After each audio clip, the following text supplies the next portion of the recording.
Movie किसकी आई? रणवीर सिंह की। Hero कौन है? रणवीर सिंह। और सबसे ज़्यादा चर्चे किसके हैं? रहमान डकैत।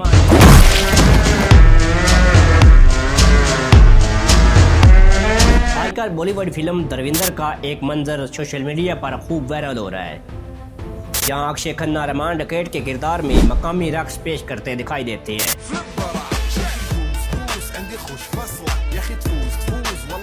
ये फिल्म सिर्फ भारत में ही नहीं बल्कि पाकिस्तान समेत कई ममालिक में बैन कर दी गई है।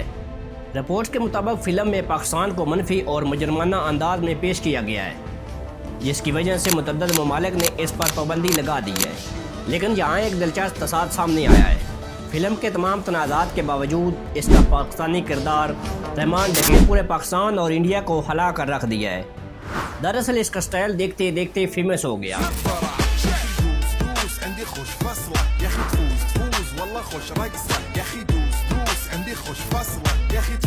इस मूवी में रणवीर सिंह भी है, लेकिन किसी ने इनकी तरफ खास ध्यान ही नहीं दिया।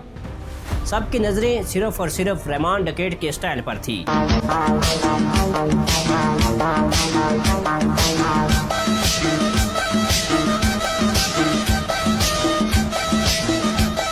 इनका असल नाम अक्षय खन्ना है। रिपोर्ट्स के मुताबिक अक्षय खन्ना ने ये मूवी तकरीबन 2.5 करोड़ रुपए में साइन की थी। ये मूवी पाकिस्तान के एक आदमी पर बनाई गई है, जिसका असल नाम सरदार अब्दुल रहमान बलोच था। लोग कह रहे हैं कि रहमान डकैत का किरदार मूवी की पूरी कास्ट को खा गया।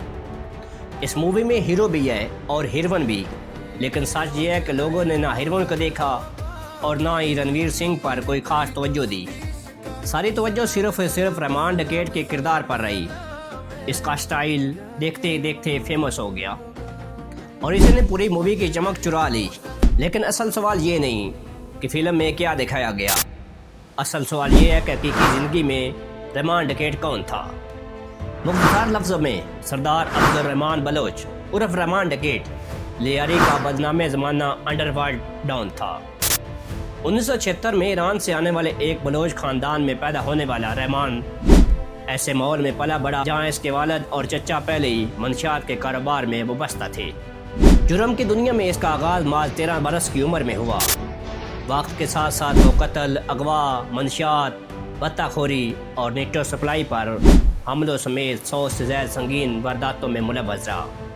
1995 में इसने अपनी मां को पुलिस का मुखबर समझकर कत्ल कर दिया और यही वो मोड़ था जिसके बाद रहमान डकैत लियारी गैंग का सबसे ताकतवर चेहरा बन गया।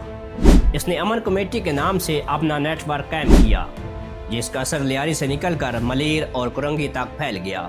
रियासत की नज़र में वो एक खतरनाक मुजरम था और इसके सर की कीमत 50 लाख रुपए मुकर्रर की गई थी। 9 अगस्त 2009 को पुलिस मुकाबले में इसकी हलाकत की खबर सामने आई, जिसे आज भी कई लोग जेली मुकाबला करार देते हैं, लेकिन एक हकीकत नाकाबिले तरदीद है। इसकी मौत ने लियारी को हला कर रख दिया। इसके जनाजे में हज़ारों अफराद शरीक हुए, क्योंकि लियारी में वो एक डकैत नहीं था बल्कि बहुत से लोगों की नज़रों में वो एक हीरो था। अब आप ही कमेंट्स में बताएं कि रहमान डकैत असल ज़िंदगी में क्या एक वाकई डकैत था या फिर एक हीरो।